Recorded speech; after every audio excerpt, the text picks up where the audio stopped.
E aí, gente, Enem Science aqui. O episódio de hoje vai ser um livro ainda mais diferente do Platão.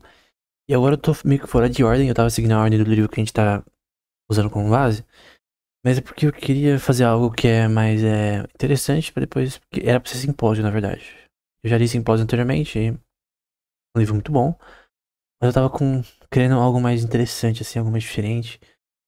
E o livro Ion, que é um pouco pequeno, é sobre poesia homérica. E eu acho esse tema muito interessante. Curto bastante poemas anglo-saxônicos, poemas no contexto também germânico, no contexto nórdico, né? Somente anglo-saxônico e nórdico eu já li uma grande parte deles, né? E da poética, e tem prosa. Eu li um livro completo ali com praticamente quase todos os poemas anglo-saxônicos principais, mais de 1000 páginas. E eu tava pra escrever sobre esse tema, né? Eu tenho as anotações prontas. E tem muito a ver com Tolkien também, poesia anglo-saxônica.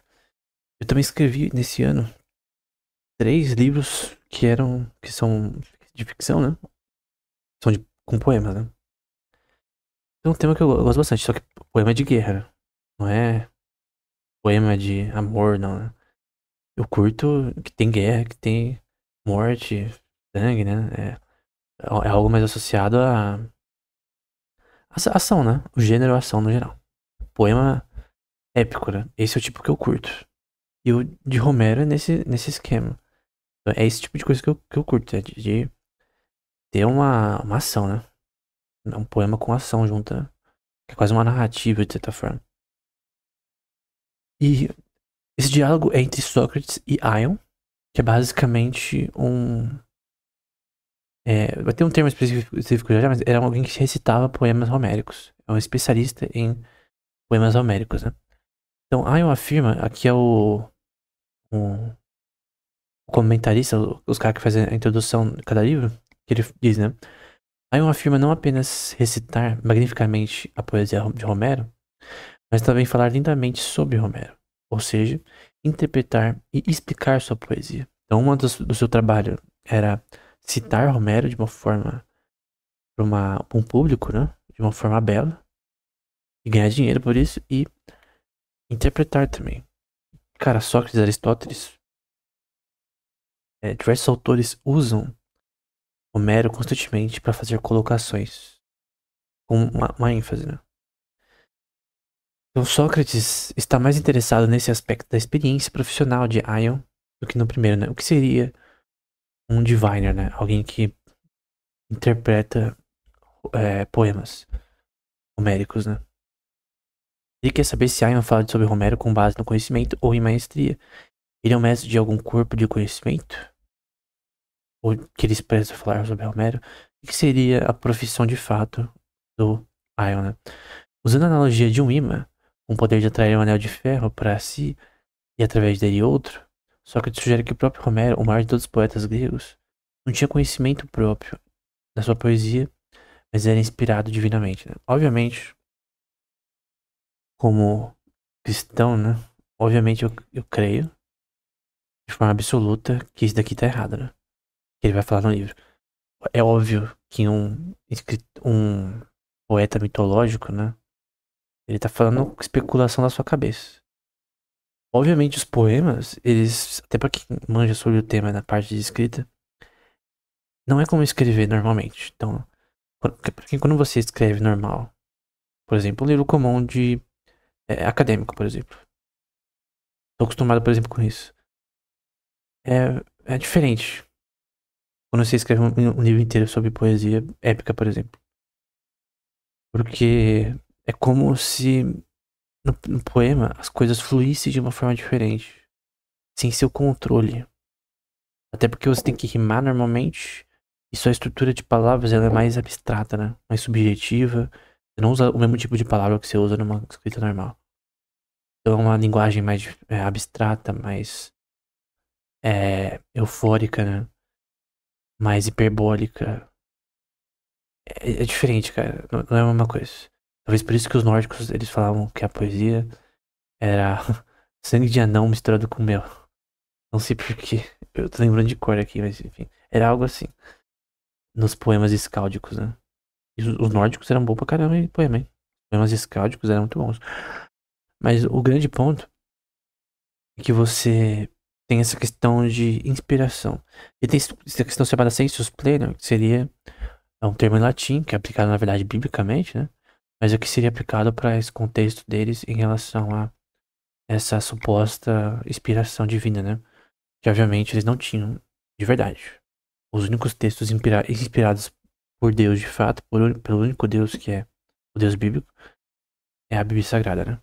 Qualquer outra coisa é esterco. Embora ler Romero é absolutamente necessário para alguém que quer avançar no grego bíblico e o grego da Septuaginta. Então, é bom você estudar grego antigo, porque você acaba aprendendo origem de palavras, etimologia e funções de palavras em certos contextos, a evolução das palavras. Isso, na minha opinião, é muito importante do ponto de vista linguístico, bíblico, né? Então, qualquer teólogo que quer avançar em grego deve ler, sim, os clássicos gregos, tanto poemas quanto coisas, mesmo que seja pagão, né? Então, Aion, olá. De onde você veio visitar dessa vez? De Epitauro, do Festival de Asclépio. Sócrates diz, né? Não me diga que os epitaurianos realizam um concurso de rapsódias em homenagem ao deus, né? Ele diz com certeza. Então eram feitos concursos, poesia, canções e o foco de Aion era em poemas homéricos, né? E ele se dizia o melhor poeta, né? Então ele vai dizer: e outros poetas, eles escreveram sobre os mesmos temas? Aí Aion diz: sim, mas Sócrates, eles não fizeram como Homero. Aí Sócrates diz: como então? Pior? E Aion diz: muito pior. Então, o Aion, ele disse que ele era o melhor da época em interpretar poemas homéricos e recitar, né? Recitar é diferente de recitar. Recitar, você vai num público, você fala de uma forma extremamente dramática, né? Enfim. E o grande ponto que ele tá fazendo que, obviamente, o poeta dos poetas grego era Homero. E todos que faziam suas tragédias e outros poemas eram coadjuvantes, né? Então, como você explica o que faço, Sócrates, quando alguém fala de outro poeta? Eu não presto atenção e não tenho poder para contribuir com nada que vale a pena. Simplesmente cochila. Então, quando ele ouve outra pessoa falando sobre Homero, ele fica. De outro poeta, né? Na verdade. Quando alguém fala de outro poeta, ele fala: ah, isso daí é lixo. Quando alguém fala de Homero, aí ele tá preparado, presta atenção e tem o que dizer. O cara é um especialista em Homero, Ilíada e Odisseia. Outro ponto também que é importante é que a gente entender que, assim como, por exemplo, eu já falei anteriormente, o texto bíblico, ele teve a tradução do... Não em latim, mas a tradução... É latim também, mas a tradução, por exemplo, de Tyndale. As primeiras traduções, principalmente do Rei James, né? Da Bíblia para o inglês, teve um grande impacto na língua inglesa como um todo, né? No alemão também, a tradução de Lutero teve um grande impacto. Então, uma coisa que a gente vê no mundo mais ou menos moderno é essa questão que textos bíblicos, as traduções, teve um impacto na língua posterior a elas existirem. Que eram muito usadas, muito lidas, e isso tinha um grande impacto na língua. E a gente pode dizer a mesma coisa da tradução de Jerônimo, talvez, de latim. E a gente pode também dizer muito também do ponto de vista agora de um texto pagão, né? Que a Ilíada e a Odisseia, ela ajudou muito a fazer o shape, a forma dos desdobramentos da língua grega posterior. Então ele teve um grande impacto no pensamento grego e também do ponto de vista linguístico da própria língua. Então alguém não pode estudar o grego koiné e dizer que estudar o grego clássico é inútil. Pelo contrário. Eu creio que é absolutamente necessário que alguém que creia que lê a Septuaginta e o texto, a tradução do Antigo Testamento para o grego é uma coisa boa, e obviamente o Novo Testamento, que você precisa entender grego clássico, se possível. vai te ajudar.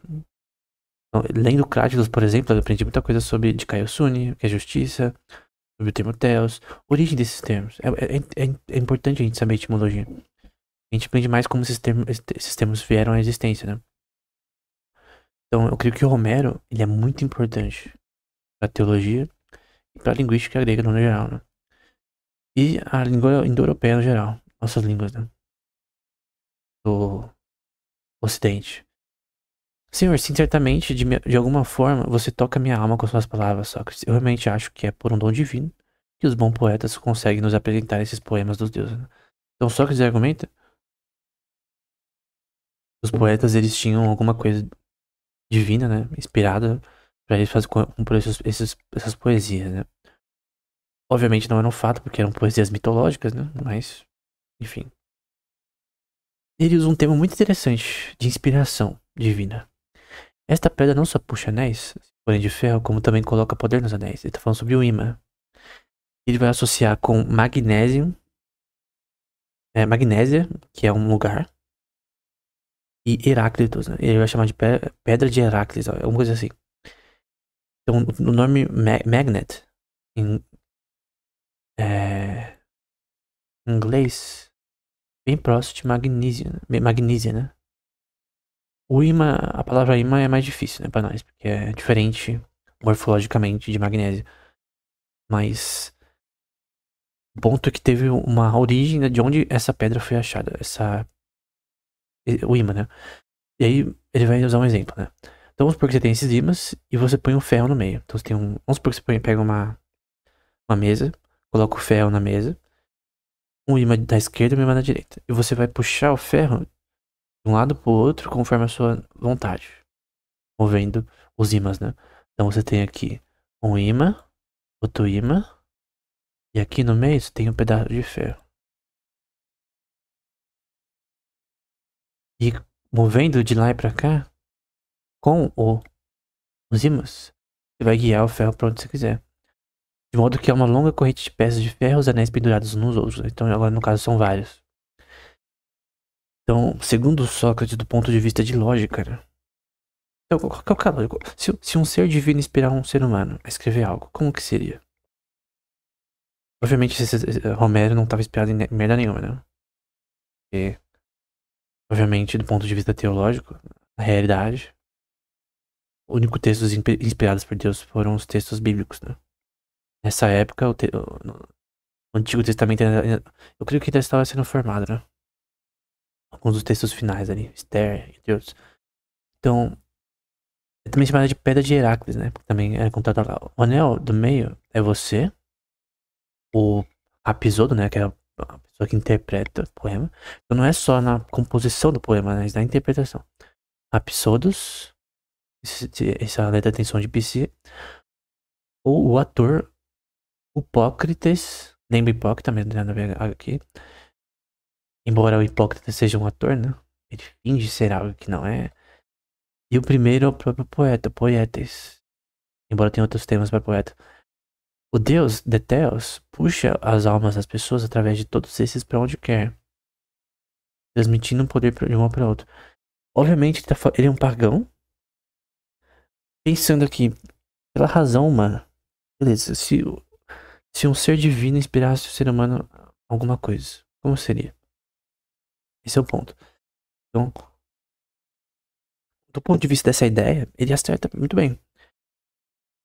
E, cara, isso é aplicável, não com esse conceito, essa questão lógica, para João 3. Que João 3, o Cristo fala para Nicodemos que o Espírito, depois de agir no ser humano, fazer um ser humano nascer de novo, para crer em Deus, depois de ouvir a palavra e ler, que o Espírito leva o ser humano para onde quer.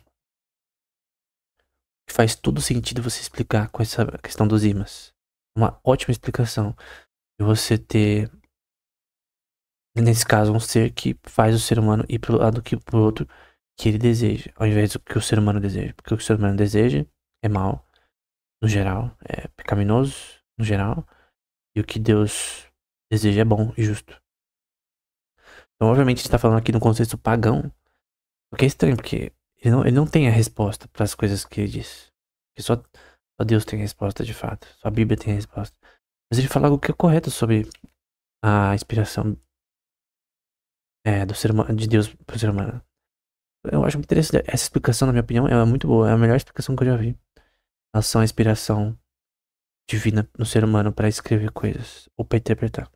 Uma coisa também, biblicamente falando, é que o ser humano, para entender o texto bíblico, além da questão gramática, histórica, aquilo fazer diferença na vida dele, para ele crer, ele precisa do Espírito Santo. Ninguém diz que Jesus é o Senhor, é o Espírito Santo. Né? Então, na interpretação, o pastor, por exemplo, que vai ler a passagem para explicar, de fazer isso corretamente, é Deus que guia através da leitura da palavra, respeitando o texto gramaticalmente, historicamente, linguisticamente, exegeticamente. Essa palavra. E ele vai citar Romero aqui, vamos. Depois eu volto para esse assunto. Incline-se sobre a carruagem de superfície lisa, logo à esquerda do par.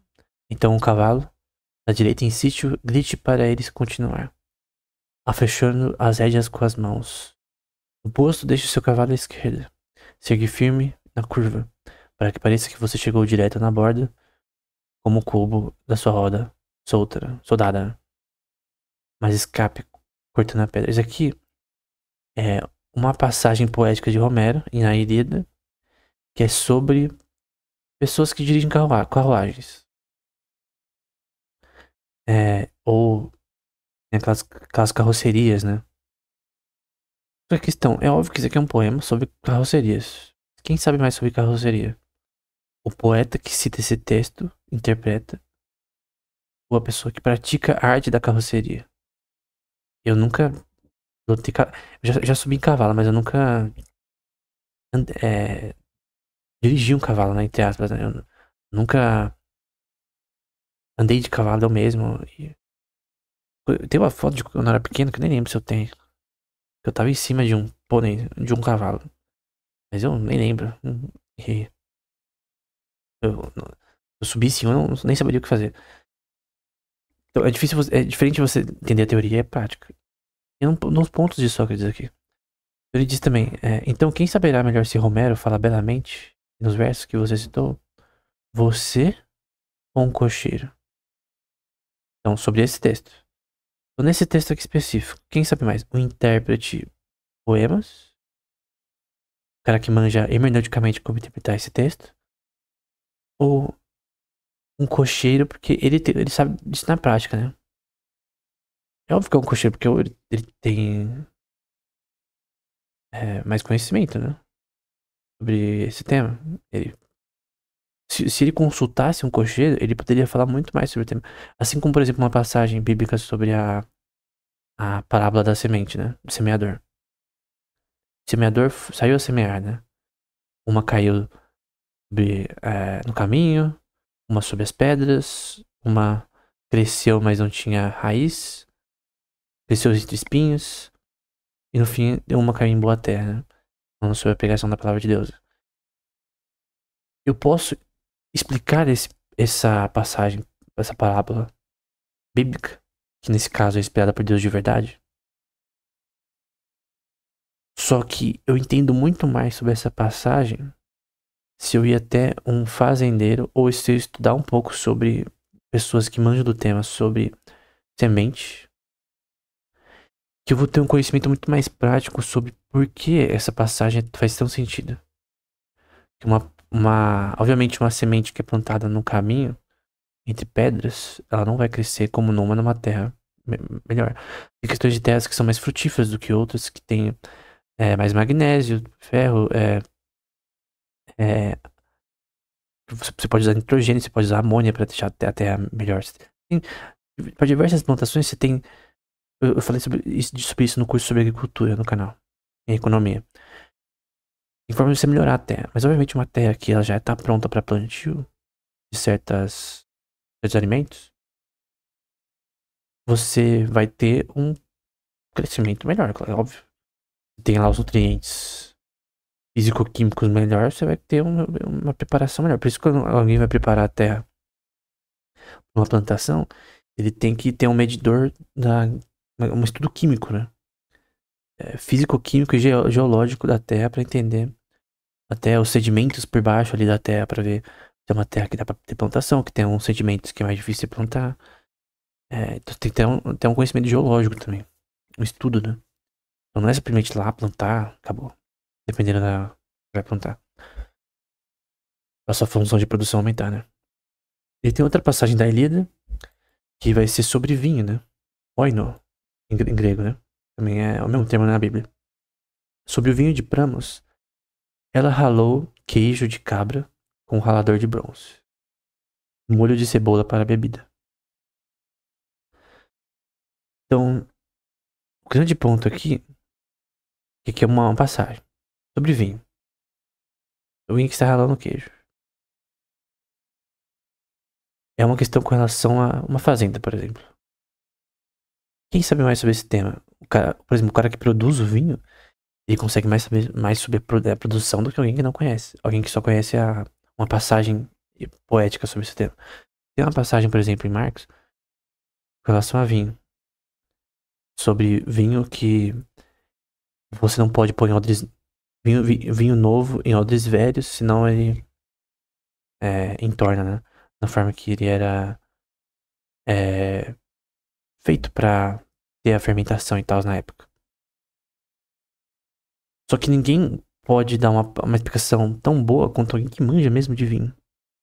Ele vai saber com mais pormenores por que o vinho entorna ao estar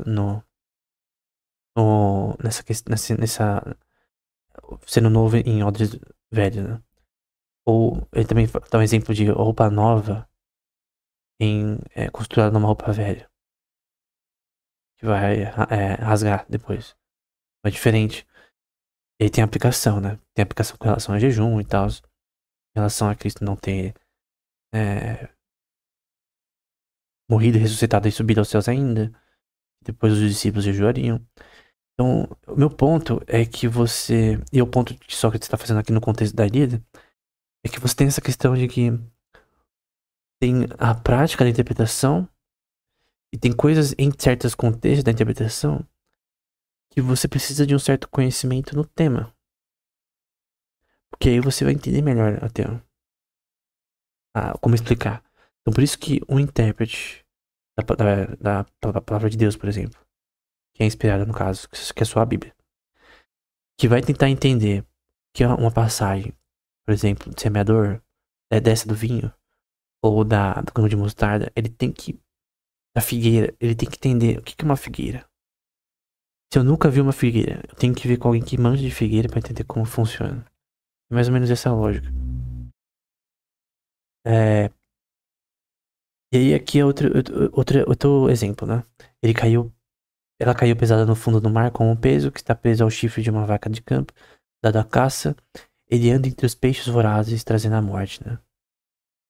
Quem entende mais sobre o mar, peixes, fundo do mar e coisas do tipo, um pescador. Que é o termo ictus, né? Que é, eu acho que o iota não é pronunciado. Que é associado a peixe. Era um símbolo bíblico também. Teve uma época que o peixe era um símbolo, não sei se é assim. É assim.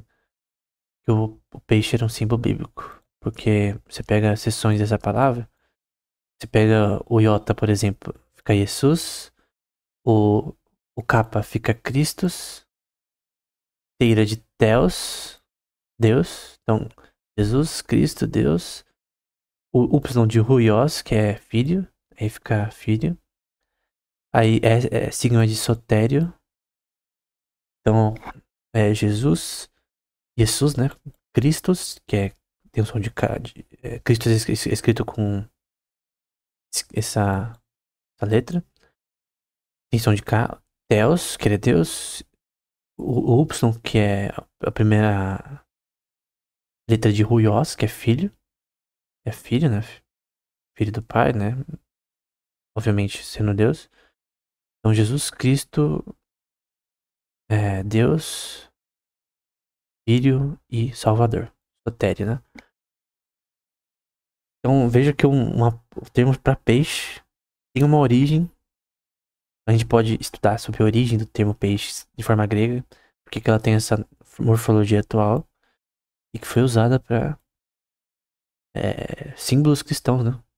Até hoje tem igrejas que tem o símbolo do peixe e tal.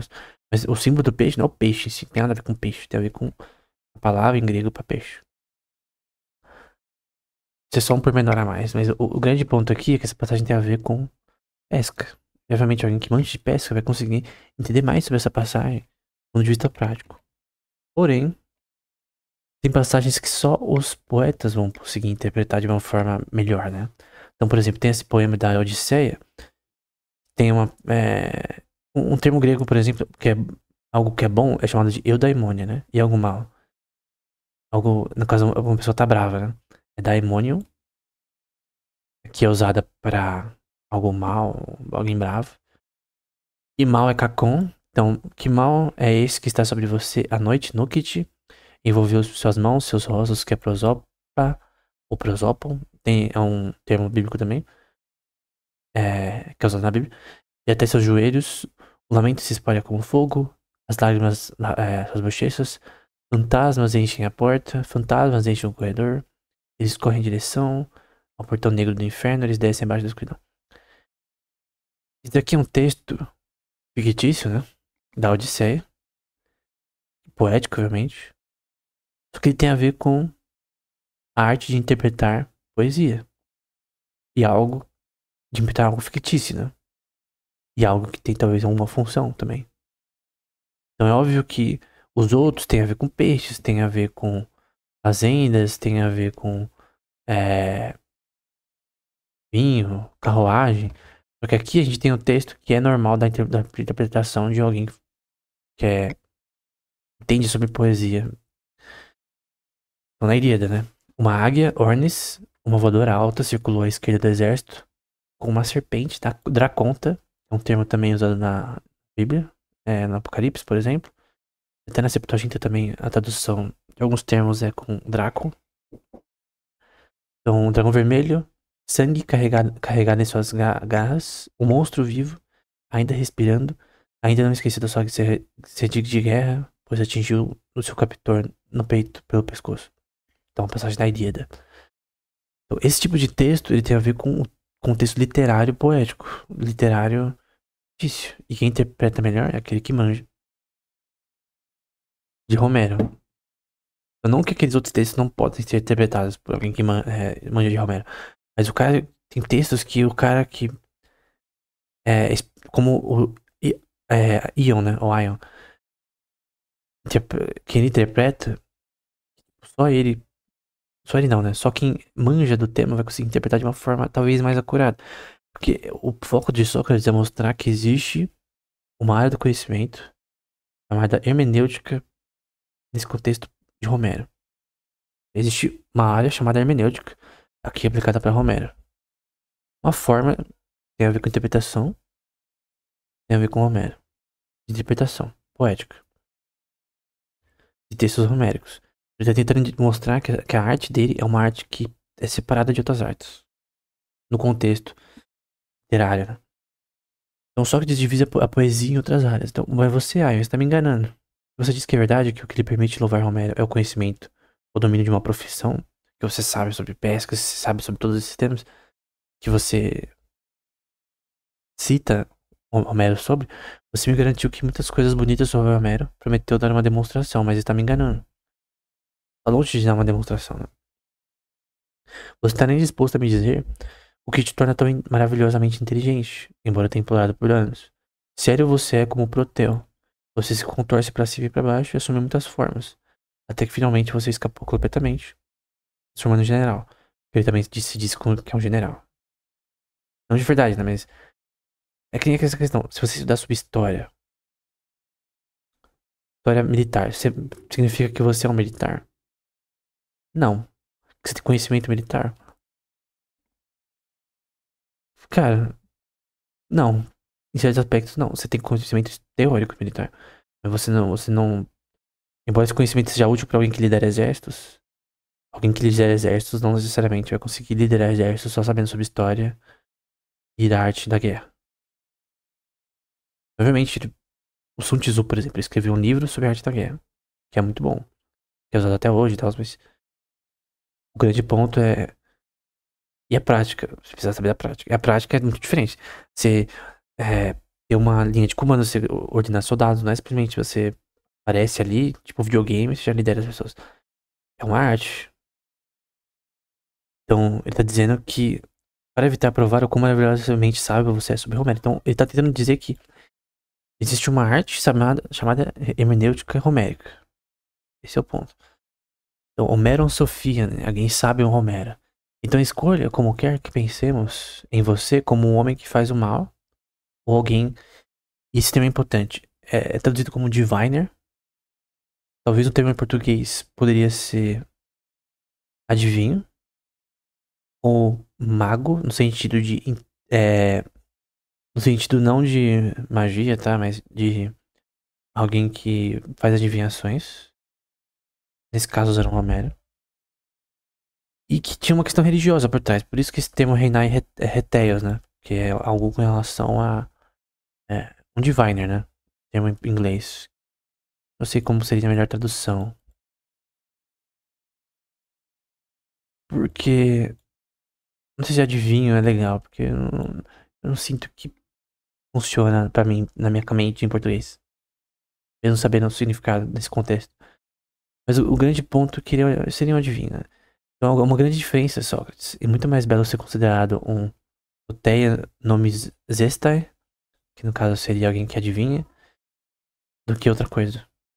Então, Sócrates vai dizer, então é assim que pensamos de você, Ion. De maneira mais bela, é como alguém, Teion Einai, né? Adivinho, né? Um diviner, e não como um mestre de uma profissão. Que você é um cantor de louvores de Romero. Essa é a definição da arte de Ion. Não é as artes que ele entende no contexto de Romero, mas em interpretar as passagens no geral que representam algo poético que só alguém que manja de Romero vai entender. Ou qualquer pessoa que leia o texto, né? Se qualquer pessoa ler parte do texto vai entender, mas a profissão dele é focada nisso. Então, Romero Epainete. Então, esse é o grande ponto do livro. Definir a arte de interpretação homérica.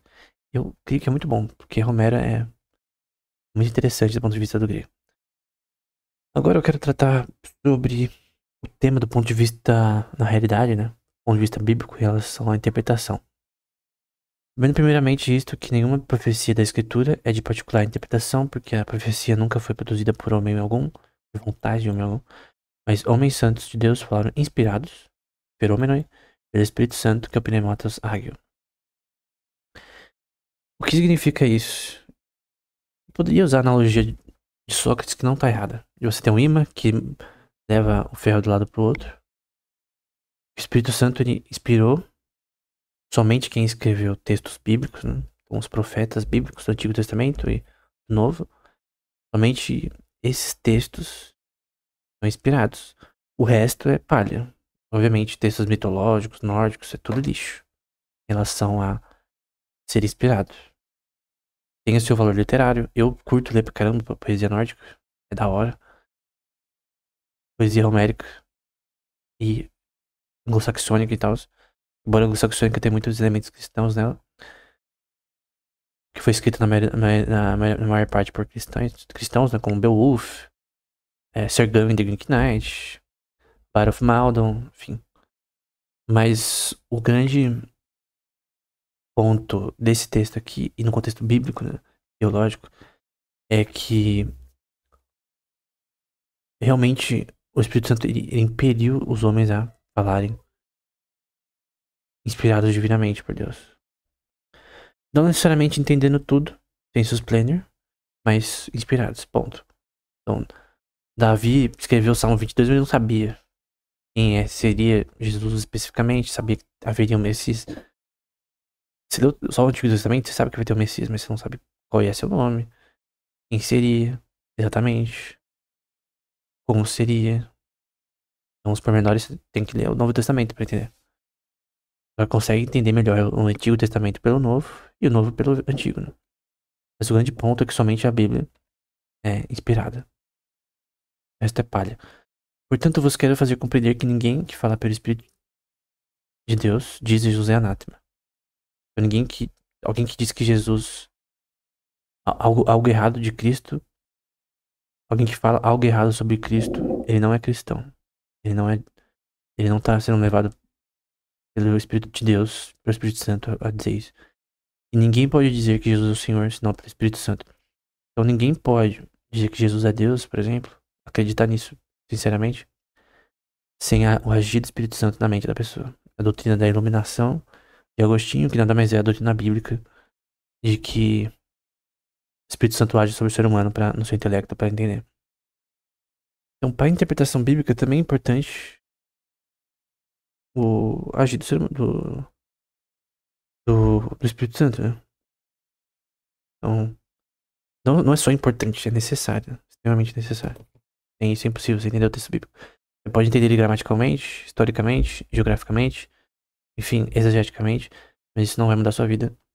E talvez você vai cometer muitos erros porque você despreza o texto. Eu vejo muitos. Tem escritores que nem o Bart Ehrman, que escreveu livros contra a palavra de Deus e tal, de forma incorreta, falando, por exemplo, de forma errônea, que Maria não era virgem, que o texto não diz que ela teria que ser virgem. Cara, aí você vê a análise gramática dele. Ok. Só que a aplicação da análise dele tá errada, cara. Porque é óbvio que o texto tá tentando mostrar que. É óbvio que Isaías 7,14 fala sobre uma mulher que é virgem. O termo alma, naquele contexto, tem que ser virgem, não donzela. Que donzela no contexto bíblico, profético, seria uma pessoa não virgem. Mesmo que se traduza como donzela, ela tem que ser virgem. Não tem lógica se não é. Só que o que eu vejo em Bar Ehrman é que não é que ele não entende gramaticalmente o texto. É que ele despreza o texto. Ele não crê naquele texto. Quando você não crê no texto, sua interpretação é guiada para dizer isso aqui, né? Algo contrário ao que a Bíblia diz. Você precisa da ação do Espírito Santo, senão você não vai entender a Bíblia. Jesus respondeu e disse: na verdade, digo que aquele que não nascer de novo não pode ver o reino de Deus. E vai também dizer sobre como alguém que nasce do Espírito é levado para onde ele não quer ir, para direções em que ele não iria sozinho, que é para viver para a glória de Deus. Então, toda essa questão do termo divinamente inspirado que eu vejo nessa obra Aion de Platão, com Sócrates falando sobre o tema, ele acertou sim na tecla em relação ao termo linguisticamente do que seria inspiração divina. Ele não errou nisso. Obviamente, ele errou no fato que, obviamente, Homero é só um autor humano que escreveu coisas humanas e não foi inspirado por nada. Bom, ele foi um grande escritor e tal, mas ele é tão verdade quanto Homem-Aranha salvando Nova York. Então, os textos de Homérico são legais, bonitos, são obras-primas. Eu creio que todo mundo tem que ler. Principalmente quem manja, quem curte grego bíblico, né? Você tem que ler. Obrigado a ler. Você tem que estudar sobre a história do grego. Pra você estudar mais sobre esse tema de uma forma melhor, né? Uma pessoa que só lê. Uma pessoa que faz tudo a grego koiné, só o grego bíblico e Septuaginta. Vai ter muitos problemas, cara, porque você vê esses termos sendo usados até depois de questões de dicionários, em léxicos, né? Você vai ver o cara citando o mesmo termo em vários livros, né? Livros que são clássicos gregos, né? Eu pessoalmente já tive que usar várias vezes, cara, incontáveis vezes, eu tive que estudar um termo usando léxicos, né? Então, via no léxico, o Lexo Online. Eu pegava o termo que eu tinha bíblico ali, por exemplo, oinon. Eu já fiz isso.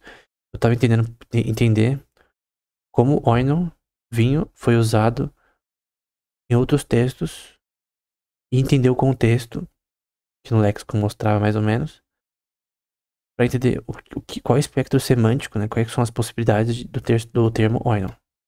É assim, né? Então, qual é o espectro semântico, que é vinho? Pode ser suco de uva ou pode ser só vinho mesmo, que é fermentado, né? E eu fui estudar o contexto em várias passagens. E o termo, ele normalmente é associado a vinho mesmo, a fermentado. Você vê em diversas obras é, clássicas gregas, assim, N obras. Seja Tucídides, seja Plutarco, enfim. É bom você ter um léxico, né? Porque aí você consegue fazer isso. Vai ficar humanamente possível, né? Você não vai ficar lendo cada texto. Você pega o termo, vai no léxico online, ou. Na mão é meio idiotice, né? Porque no léxico online te acha rapidinho. E aí não é assim.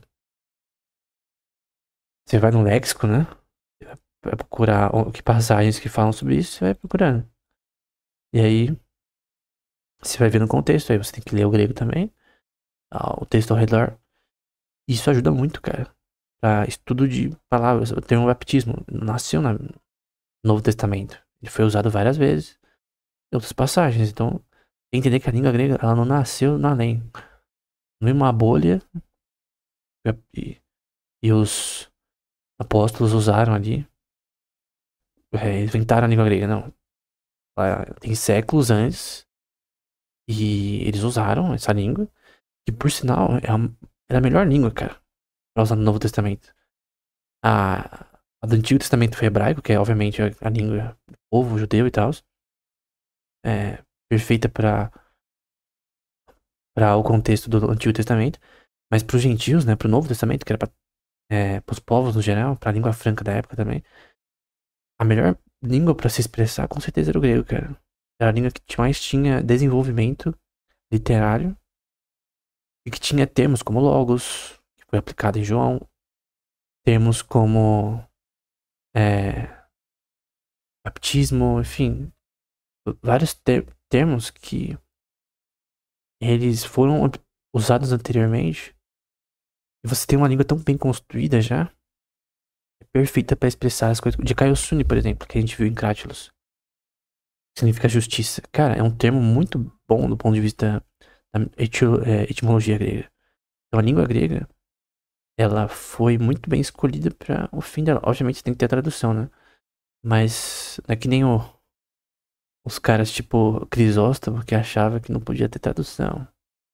Não pode traduzir o Novo Testamento para latim porque tá. Teve muitas pessoas que achavam que era Jerônimo não deveria traduzir o Novo Testamento para o latim e muito mesmo o Antigo. Ainda mais partindo do grego, do hebraico, né?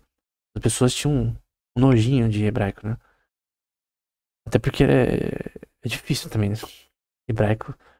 No começo é difícil. Vai ficar de boa, mas no início é complexo. Complexo, né? É uma forma de ler diferente, você lê da direita pra esquerda. Não é normal pra nós, né? Mas o grande ponto é que, obviamente, você tem que ler no original. Mas a língua grega é muito importante. Até a Septuaginta, a tradução do Antigo Testamento para o grego, mesmo sendo uma tradução, ela foi usada no Novo Testamento, principalmente em Hebreus. Paulo usa a Septuaginta às vezes. E você vê como ela é importante. Então a língua grega ela é muito importante para o estudo da Bíblia. Então você tem que estudar, cara. Textos clássicos. Na minha opinião, é obrigatório. Você quer avançar. Somente na Septuaginta, porque a Septuaginta você vai ter um grego mais rebuscado em várias passagens. É um corpo textual maior do que o Novo Testamento. No Novo Testamento tem livros que são fáceis, Marcos e tal. Judas, de boa, você lê. Tem textos que são mais fáceis, mas tem textos que são mais difíceis. Lucas é mais difícil, Hebreus é difícil. Coríntios é difícil, pra mim pessoalmente. Então, você precisa ter uma noção de que o grego não nasceu numa bolha. E que ler Romero é importante mesmo pra teólogos, na minha opinião. Não citar Romero, é claro, mas ler e você vai aprender mais sobre a língua grega. Então era isso. Até o próximo.